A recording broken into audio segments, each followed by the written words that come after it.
एक दिन दोपहर को मैं ट्रेडिंग इंटर्नशिप ले रहा था। बैच ऑफ स्टूडेंट्स थे और ये इंटर्नशिप मंडे टू फ्राइडे होता था, जहाँ पे उन्होंने जो भी मेरे से सीखा है वो मार्केट में इम्प्लीमेंट करके एक्सपीरियंशियल लर्निंग लेने का कोशिश कर रहे हैं। तो पहला दिन था, मंडे आई थिंक था, और मैं नोटिस कर रहा था कि एक स्टूडेंट उसके लैपटॉप के स्क्रीन पे जो मैंने उसको सिखाया कि ट्रेंड के लिए ये प्लॉट करो, ऐसे ऐसे करके जो उसका टेम्पलेट बना के दिखाया था, वो अपने डेली चार्ट पे तो टेम्पलेट बनाया हुआ है, लेकिन वो वीकली पे एक एक करके फिर से बना रहा था। और उसने इंट्राडे चार्ट भी खोल के रखा था, उसमें भी वो एक एक करके अपना टाइम वेस्ट करके फिर से वही टेम्पलेट बना रहा था। तब मुझे समझ में आया कि बहुत छोटी छोटी चीज़ मैं जो सिखाना मुझे लगता है नहीं चाहिए, बट बताना चाहिए।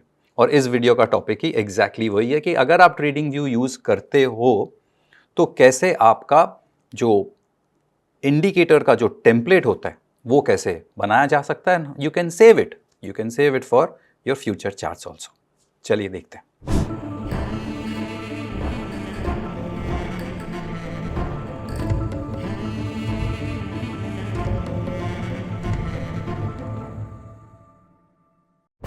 ये रहा मेरा स्क्रीन। ये ट्रेडिंग व्यू का निफ्टी स्क्रीन है। जैसे आपको पता है कि मैं जनरली हाइकेनाशी ही इस्तेमाल करता हूँ। ये है डेली टाइम फ्रेम, और हम सीखेंगे कि इंडिकेटर टेम्पलेट कैसे बनाना है और कैसे इसको फ्यूचर रेफरेंस के लिए सेव करके रखना है। स्टेप नंबर 1 के यार, ये जो इंडिकेटर्स का जो टेम्पलेट है, ये ट्रेडिंग व्यू में ये टेम्पलेट होता क्या है? I also get this question.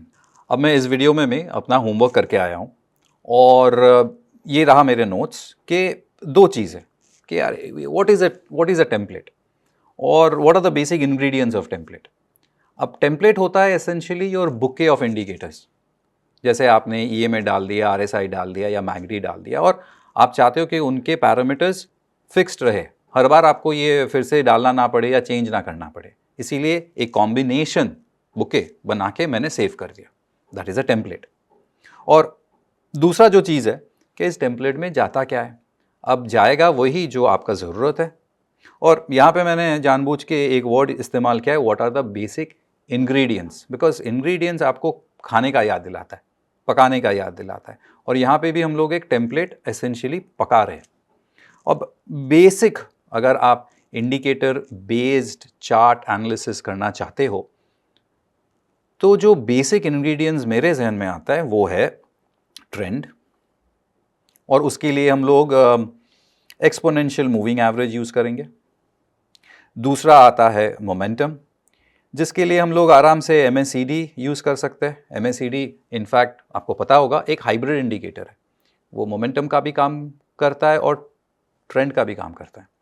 तीसरा एक ओवरबॉट ओवरसोल्ड इंडिकेटर, जिसको ऑसिलेटर बोला जाता है, और मेरा तो ऑल टाइम फेवरेट RSI है। और चौथा, मैं इसको यूज़ नहीं करता हूँ, बट मैंने जानबूझ के इस वीडियो के लिए आपके लिए यूज़ किया, बिकॉज मुझे पता है आप वॉल्यूम्स देखते हो, वो है वॉल्यूम्स। तो ये 4 इंग्रेडिएंट को लेके क्या हम अपना टेम्पलेट बिरयानी बना सकते हैं, पका सकते हैं?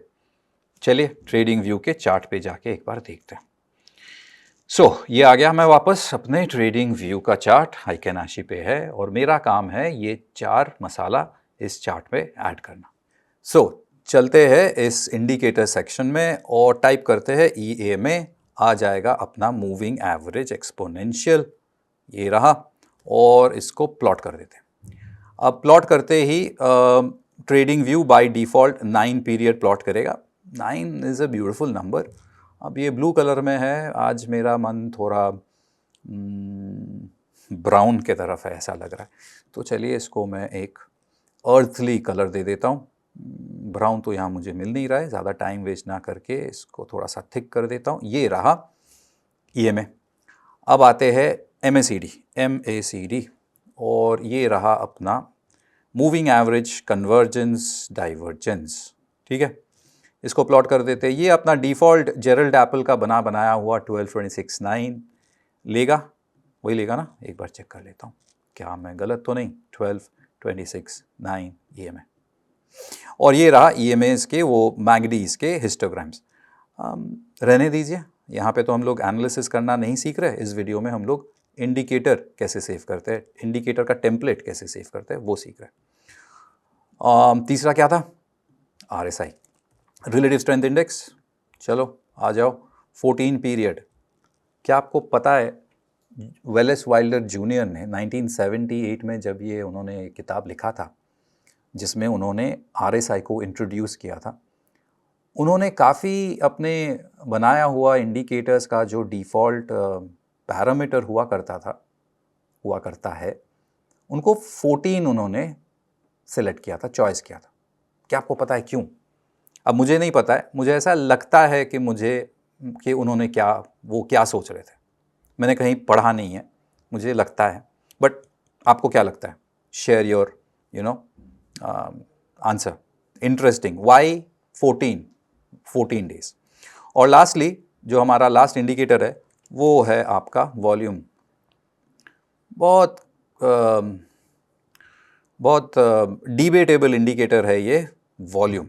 आज डिबेट नहीं करेंगे, बट आज का काम है, ये है मेरा टेम्पलेट, ये बन गया आपका टेम्पलेट। अब मैं ज़्यादा आपका टाइम लेके इसको कलर्स चेंज नहीं करूँगा। Main objective is to how to save this, ठीक है। सो आप करेंगे ये जो आपको 4 बॉक्सेस दिख रहा है, क्यूब्स दिख रहा है, यहाँ पे आना है और यहाँ पे आपको मिलेगा सेव इंडिकेटर टेम्पलेट। क्लिक कर दो और एक नाम दे दो। आज का तारीख जब मैं ये वीडियो आपके लिए बना रहा हूँ वो है 20 जैन 2025, ठीक है। डेट में दे देता हूँ और यहाँ पे मेंशन भी कर रहा है ट्रेडिंग व्यू कि सेव्ड इंडिकेटर्स के अंदर आपने क्या क्या रखा है। You can remember the symbol, you can remember the interval. Symbol मतलब निफ्टी, इंटरवल मतलब डेली। अब चलिए सेव कर दिया, सेव हो गया। अब ऑफ कोर्स मैं अगर इस निफ्टी को रिलायंस करूंगा तो ये इंडिकेटर्स तो रहेगा ही ना, ऑफ कोर्स रहेगा। बट सोचिए मैं इस चार्ट से डबल स्क्रीन पे जाता हूँ, ठीक है। यहाँ पे यही प्रॉब्लम था ना स्टूडेंट का, वो लेफ्ट हैंड साइड में वीकली रखा था, राइट हैंड साइड में डेली खोला था, और यहाँ आके इसको मैं सिंबल सिंक कर देता हूँ और यहाँ पे मेरा रिलायंस वीकली है, यहाँ पे मेरा रिलायंस डेली कर देता हूँ। लेकिन इंटरवल भी सिंक होगा, हाँ ये रहा, सॉरी, ये रहा डेली, ये रहा वीकली। अब उस स्टूडेंट का प्रॉब्लम ये था कि यहाँ पे तो वीकली में उसने सब बना लिया, अब डेली में उसने फिर से एक एक करके वो ऐड कर रहा था। Time consuming, unnecessary. तो आपको करना क्या है? आपको ज़्यादा कुछ करना नहीं है, इस 4 डॉट में फिर से आना है, थोड़ा सा ओपन टेम्पलेट, ये देखिए ये नया है ना, रिसेंटली हम लोग ने बनाया, सो ऊपर है। आप यहाँ पे एक स्टार भी है, उसको स्टार करके रख सकते हो, जैसे मैंने अपना एक टेम्पलेट को स्टार करके रखा है। सो 20J 2025 क्लिक कर दिया और ये रहा पूरा का पूरा टेम्पलेट यहाँ पे ऐड हो गया। एक चीज़ याद रखिएगा, अगर कल आप इस टेम्पलेट में कुछ भी चेंज करते हो, कलर चेंज करते हो, पैरामीटर चेंज करते हो, किसी को निकालते हो, किसी को ऐड करते हो, मेरा सजेशन ये रहेगा फिर से वो प्रोसेस कर लीजिएगा। फिर से उस 4 क्यूब्स में जाके सेव इंडिकेटर टेम्पलेट में जाके उसी नाम को सेलेक्ट करके ओवरराइट यस करके सेव कर दीजिएगा। इससे क्या होगा कि जो भी आपने रीसेंट चेंजेस किया है अपने टेम्पलेट पे, वो as it is up to date रहेगा, ठीक है। बहुत सिंपल सा कॉन्सेप्ट था, बहुत सिंपल सा आई थिंक वीडियो भी मैंने रखा है। I hope this was useful. बताइएगा ज़रूर। Thank you. Trade well.